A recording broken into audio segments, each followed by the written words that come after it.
get my 6. Happy October 9, everybody. Welcome back to Homesteading Off the Grid. And another reading. Welcome to another reading from October Nights, Part 2. 31 more tales for the Halloween season. There's our house back there. Field in the background, forest way up there. I'm doing these videos from different angles because I like to preserve what our place looked like each successive year throughout the different seasons. That's one of the biggest benefits I never really realized that we would get from having a YouTube channel. We can go back and look at videos from 2 years ago, 4 years ago, 5 years ago, now 6 years ago, I guess. And it's just amazing to see how much the place has grown. It's amazing to look and see how much our son has grown. So, I think 3 or 4 years from now, I will appreciate this video more so than I do today, because I might not even be able to see that house as these fruit trees get even bigger. But, and excuse the sunburn. Yesterday was Saturday, it's fall, so it was a full day of football out in the sun. Didn't get any wins at either my son's game or at the UVA game. Louisville beat us, but I can't remember who won what game from any of the games past. All I know is that is the most fun my family and I always have together in the fall on Saturdays, going to UVA football games. It's the smells of the overpriced stale food, all the hoopla, the entertainment. The game is almost like it takes a backseat to all of it. But again, most importantly, it's time with family. So that's why I'm sunburnt. Bit of a backstory on this story. It's called The Painting on the Wall. True events, based on true events. And basically, it's a style of ghost story that we've been hearing so far through the month of October with Part 2. It's a classical style. If you think of Henry James' Turn of the Screw, a lot of you folks might notice or recognize Edith Horton influence in my writing. She's a big influence on my writing.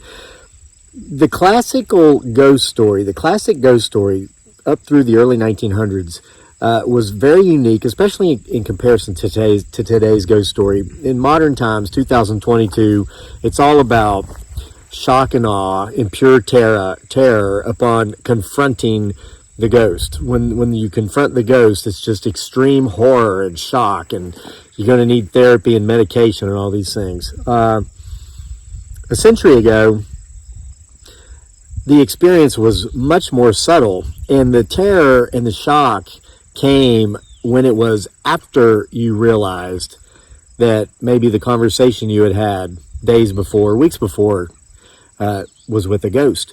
Or it's only at some point after the fact you recognize, or it dawns upon you, that you'd been communicating with somebody from the other side of the veil.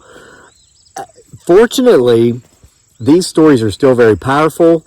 I can give reference to a video on the channel called His Veins Runs Cold, when he finally realizes who's been haunting the homestead the whole time. That was done in the classic sense, merely because that's how those events played out and that's how it happened. But I'm happy that I think that video has 4 million views. I might be wrong, 3.5 to 4 million views. People are very critical today. If they're not entertained in 20 seconds or less, they're going to bitch, gripe, and complain. It's nice to see that there's still 3.5 to 4 million people out there who take the time to allow themselves to be entertained in the classic sense. This gives me hope for humanity, and it brings me back into believing that we're not quite yet living in the days of idiocracy. If you've seen that movie, Idiocracy, you'll know exactly what I'm talking about. So there's probably too much English lit history / anatomy for you. Yeah, I know, right? I'm just some crazy guy on YouTube. I'm supposed to be some kind of moronic dumbass who actually doesn't understand, well, I don't know why we're viral and why we have, 300,000 subscribers and why we're able to support ourselves, blah, blah, blah. Hey, I'm not as dumb as you look, brah. October 9, The Painting on the Wall.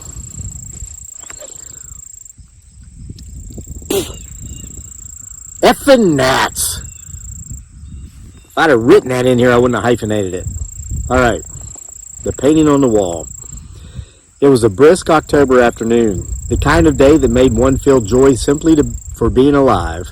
The orange leaves from the autumn blaze maples were blowing across the sidewalk, chasing the yellow leaves from a nearby poplar into the street. My wife and our son and I were out for a stroll in the city of Charlottesville, one of our 2 adopted hometowns, the other being Davao City, Mindanao in the Philippines. Though having driven through Courthouse Square in the original part of downtown many times and having walked through it many times as well, we'd never actually taken our time to simply stroll through at a slow pace and enjoy this small part of town to its fullest, so we decided to do so today.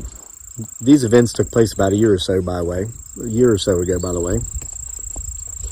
Instead of blowing past some of the most beautiful historic buildings in our part of Virginia on this bright fall day, we found ourselves taking our time and reading the historic placards on the buildings. One building, housing a group of independent brokers, it seemed, was the town's original library, built in the early 1800s. Just up the block from that, we found the location of a terribly sad part of our town's history. The actual site where human beings were bought, sold, and traded was located here, according to the placard that hung on the wall of a building on this corner. I felt my skin crawl standing on this spot, and after a moment of silence and prayer, we moved on.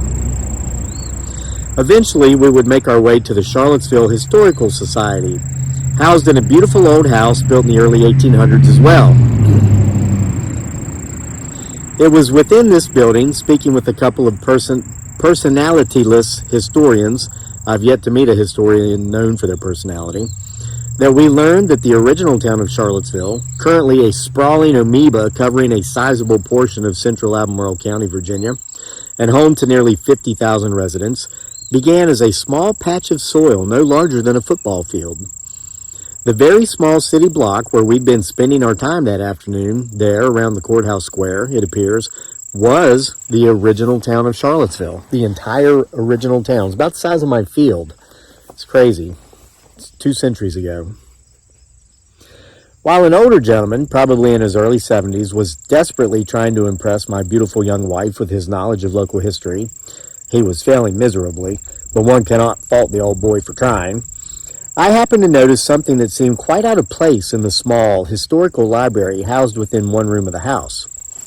It was a painting above the fireplace that looked not like the sort of painting one would find in a historical museum, but rather a haunted house. The painting, well done, depicted an older gentleman, probably in his early 70s as well. The man was standing beside a table which held a half-used and still-burning candle and a pile of stacked coins. He seemed to be guarding or shielding his coins with both arms, while turning to run at the same time. Maybe he was trying to wrap his arms around as many of the coins as he could in order to make off with them as he ran. One thing was for sure, there was a look of total terror on his face, the likes of which one only sees while watching horror films and right before the character in the film is gruesomely murdered. "What's the story behind this painting?" I asked the gentleman in the library. I figured if nothing else, it was time to rescue him. He was using words that I, as a published writer of many years, would need a thesaurus to understand, and I knew that my Filipino wife's limitations of the English language, that with her limitations of the English language, she would never begin to understand most of what he was saying. As the words he was using, she would describe as deep English. These are words which could easily be substituted with more simple words in order to explain information more understandably, rather than promote one's own knowledge of the English language, which is only one of 5, by the way, that my wife speaks, and therefore come across as an intellectual elitist. But hey, we were in downtown Charlottesville. Seeing that his efforts were being counterproductive, maybe he saw this, maybe not, thinking back on it, he seemed more than willing to draw up next to me and view the picture and explain. "That's actually a painting of a man who'd been one of the original local residents of the town," the historian said. "But no one knows his name, nor does anyone know if he has any descendants in the area. But it is said, and I cannot state any credible sources for this, that he was the original owner of this very house." "What's going on in this picture?" I asked. "It's obvious, isn't it?" the historian said. I looked over at him to tell him it wasn't that obvious to me, or I wouldn't have asked, and I noticed he had his chin tilted upward and his eyes closed. He was basking in the knowledge he was keeping secret, but that he expected everyone else to notice as the obvious. Ah, Charlottesville. Humor me, I said. Let's just say I'm a dumb hillbilly from West by God, Virginia, and I need to have things spelled out for me. I wasn't surprised that my companion, the historian, not my wife or son, didn't as much as giggle at my attempt at self-deprecating humor. I'm yet to find an intellectual elitist who finds self-deprecation humorous. I've found, rather, they're all too willing to accept any self-deprecating statement as an admission of ignorance and go along. Alas, I've long believed that should I continue on my occasional quest of historical curiosities while out and about in our historic state of Virginia, I may someday run across a historian or a museum curator who actually has a personality and a sense of humor. But this was not to be that day. You can tell by his body language and the look on his face that someone has entered his house, and he's afraid that they are going to try to steal his money, the man said. The man obviously was the local miser, always counting his money, always being tight and not giving to others, typical capitalist, and probably a staunch conservative. I mean, we have no facts on that, but look at the greed in his eyes. I'm seeing a little more than that, I said. What came into his house? I don't think it's a thief. I think it's something more. With this, the man opened his eyes, as if he'd just gotten news that my beautiful young wife had joined us, which she had, and he was excited about having another look at her, which he did take. He looked up at the picture again after checking out my wife, having given her a smile she didn't return, not because she was being unfriendly, but because she hadn't noticed the smile, as she was now focusing on the painting on the wall, hanging over the fireplace as well. And then he said, "No, he's just afraid someone's going to steal his money. You can tell by the fact that he has a rifle leaning up in the corner behind the table and a small handgun on a shelf above it. Typical gun nutter." "Then explain the cat," I said. "What cat?" the man said, chuckling as if I'd just said the answer to 2 + 2 is 7. Okay, so he really said it like this. "What cat?" Okay. "The cat," I said, "in the back room." The man walked right up to the painting, nearly touching it with the end of his nose. "Ah," he said, and I could tell by the way he chuckled lightly again, in spite of himself, that this was the only and first time he'd noticed the cat. "I'll admit," he said, "I've only been with the society for a month, and until now I've not noticed the cat in the background." What my man was addressing was a small depiction of a back room down a dark hall in the backdrop of the picture. Back in this room, dimly lit by candle, there was a cat that appeared to be attempting to escape out of an open window, which led to the yard behind the house. The cat was half jumping and half clawing its way up the wall to reach the window and escape. It was as if the cat was as terrified as the man in the painting was. "I'm not so sure that that which is confronting the miser, as you call him, is an ordinary thief, if it even is a thief at all," I said. "That man doesn't look concerned for his money. He looks as if he's scared for his life." The historian said nothing. He looked into the picture, and I could tell he was beginning to see what it was that I was seeing. "What became of the man in the picture?" I asked. "That I don't know," he said, "but I'll see if I can find out." With that, he walked into the other room to question his colleague, a woman of about his same age. They both returned, studying the painting as if for the first time, their chins pointed upward and being held in that odd way intellectual elitists do it, and they wore completely expressionless looks on their faces. I've noticed, it seems, that when one is an intellectual elitist, one must never allow anyone else to witness emotion within them. I've always figured intellectual elitist types felt emotions were reserved for the simple-minded, or they feared showing emotion might blow their cover, showing they too are human and capable of error, folly, and mistakes. "No one knows what became of this man," the woman who'd come in for backup said. "The story I've heard is that not long after this painting was finished, he left town under unknown circumstances, and he never returned." "Did he owe money?" I asked. "And he didn't want to part with his own, so he just skipped out on some bills?" "No," the woman said. "That's part of the oddness of the story. He didn't take his money. He didn't take anything. It was as if he simply disappeared and was never seen or heard from again." Mind you, good reader, or good listener in this case, this was back in the late 1700s. His Charlottesville was founded in 1762. Wow.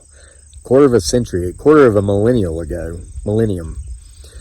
Had any white person ventured outside the safety of the city limits, they would have run into any number of local Native Americans within pretty short order, and in equally short order would find themselves no longer among the living.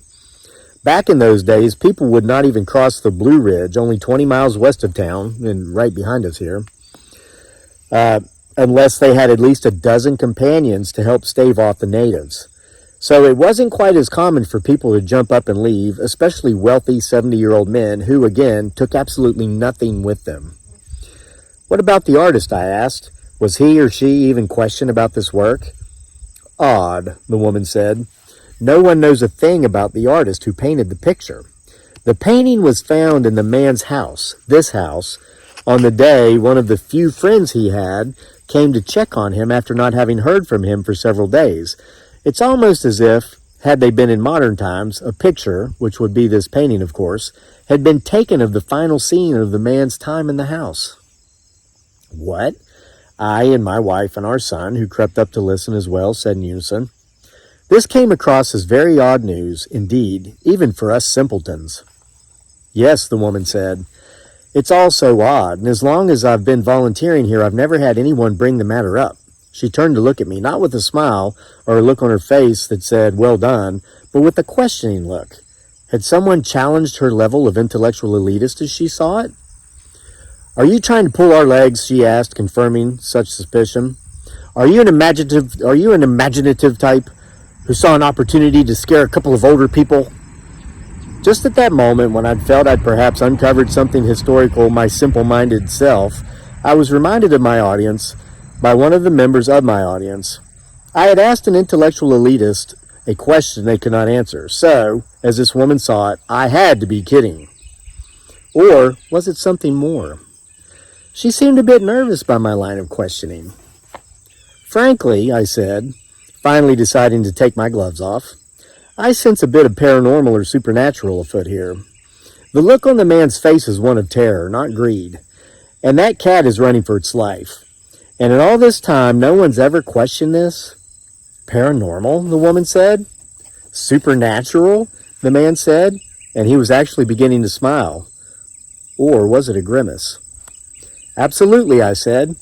I know there were Native Americans living here for more than 14,000 years before the English came to Jamestown. Yes, the woman said, surprised that someone who still possessed a hint of Appalachian American accent would know such a thing. And then enslaved people have been brought here to the colonies since the late 1600s, I said. I'm sure enslaved people had spent time in this area long before the city was actually chartered. Yes, the woman said again, this time in a tone that said, but let's not talk about that. I might melt. Well, I said, it just stands to reason that many folks probably lost their lives under less than desirable circumstances in this area, and perhaps some of that energy remained. Poltergeist type stuff, I'm thinking here, or angry ancestor spirits. Have you ever just gotten a feeling, I asked, that someone was watching you, even though you knew no one was there? Or that you've entered a room, or a field, or a part of a forest on a mountainside where you don't belong? Like something is telling you you'd better get out while the getting is good. It's odd that you mention that, said the old man. My first week here, I went down into the basement to get... Enough of this, the old woman said. And I could tell she wasn't just stopping this conversation because she deemed it to be lower intellectual level nonsense, but because she truly was scared. This is a bona fide historical society, she said, not a haunted house at a carnival. And by the way, we are closing in 5 minutes. You and your family will need to be making your way out. Ah, alas. A discussion she did not want to have. She'd asked us to leave, albeit in proper passive-aggressive fashion, a common form of communication among intellectual elitist types, and we had no problem granting her wish. We were overdue dinner anyway, and I could tell by the response I'd elicited from this woman and the man that my explanation of what might have been going on in the painting on the wall was probably much more accurate than the story they'd been told. Also, I had to wonder what the woman might have experienced a time or two when she'd gone down to the basement of this old house herself. The house was more than 200 years old. What was she so afraid to hear? All I will say is that the more I've learned about history, the more I've learned we don't really know. There are always many other sides to every story. The historians might be able to tell you one side of the story, but which side of the story might descendants of enslaved people, Native Americans, or the common man or woman, free whites, who were not worthy of having their histories recorded and preserved, as they were not judges or professors or bankers. Rather, they were the spokes in the wheels that make society and time roll round and round down the line. And what of the spirits that have passed? Perhaps those who were introduced to the community on the auction block, or the natives whose new neighbors introduced themselves by way of the end of a barrel, or even some of our forefathers who attempted to cross the Blue Ridge but who were skinned alive by the natives for their efforts. Strange energies remain across the sands and lands of time, and not all of those energies are good. And trying to ignore these energies as we might, and the atrocities associated with them, some known and some unknown, is a lost cause in my view. My family and I exited the beautiful historical home by way of the side door. When we did, we noticed an old man reading a historical plaque set before a beautiful weeping cherry tree in a small courtyard. "Excuse me, sir," I said as we drew close to the man. "They're closing up in 5 minutes." His back had been toward us, and as he turned to face us, I realized he was dressed in late 1700 period garb. I assumed he too was a historian, dressed in period clothing in order to play the role of a man of the time of the early days of Charlottesville. Strangely, he strongly favored the man we'd seen in the painting in appearance. He was the same age, same build, and the faces were nearly identical. He looked not quite at us, but what seemed to be through us. Just as amiable as he'd turned to face us when I'd spoken to him, he turned back around and looked down at the plaque, never having spoken a single word. We took a few more steps and then realized we could not reach the street from this courtyard. The courtyard faced a side street, and there was a 6 feet high iron fence going all the way around the courtyard, but there was no gate. Since we could not exit this way, we walked back into the house, and as we passed the two historians, who had been standing close to each other, whispering, I simply said, "Don't forget your buddy out there. Might want to let him know you're leaving before you lock him in." Both the man and the woman looked at me after I said this, and for a moment I would have sworn that the look of terror on their faces mirrored the look of terror on the face of the man in the painting on the wall in the other room. "Get out!" the woman said, nay, yelled, pointing at the front door. "Get out now!" "She must be hungry too," I said to my wife, trying not to chuckle too obviously. As we made it to the front door and opened it to leave, I saw that the old man had run to the side door leading to the courtyard outside from where we'd just come. But rather than opening the door to let the man outside know they were closing up and leaving, he locked the door from the inside, never having opened it and delivered a message at all, and then deadbolted it and hitched the chain lock above the deadbolt. My wife and son had not seen this, as they'd exited the front door and I'd been holding open for them. As I took one last look at the curators' faces before exiting myself, I saw mixed looks of fear and what appeared to be pleas for help. I exited the door of the Historical Society, and when my family and I had made our way around to the side of the building by way of the sidewalk, we could see the courtyard, and save for the weeping cherry tree, the historical marker, and the cast iron bench, the courtyard was empty. There was no man there. We have not, and we will not, return. The end. Thanks for joining me for another reading from October Nights Part 2, 31 More Tales for the Halloween Season. This book is available. Autographed copies of this book are available from our Etsy store. The link is in the description box below. You can get it in print or Kindle on Amazon without autographs. From our Etsy store, you can get some of my wife's delicious lumpia if it's still in stock by the time you see this video. But if you can't afford a book or if you simply don't want to buy one, I would invite you to come back every evening for the entire month of October, 7:15 p.m. East Coast U.S. time, to hear every single story that's going to be read from this book. I'm reading them all this year. I'm not skipping out on anything. YouTube has lessened their restrictions on adult language and adult content and adult humor. There's nothing in here that's inappropriate for adults who view themselves as adults and who enjoy reading stories written for adults. As we creep closer and closer towards Halloween, what I will tell you is that if you don't like bad words, you don't like adult situations, don't come around. Any negative, condescending, disrespectful comments about my craft will simply be met with banishment from further commenting on the channel. I don't care who you are, how long you've been here, and how supportive you've been. There's only one thing in life I take more seriously than my work, and that's my family. Aside from them, nothing as important as my craft, and I've worked diligently hard. I've worked diligent and hard my entire life to get to this point. And what I'll tell you is that the best is yet to come. Hope you come back to hear it. See you then.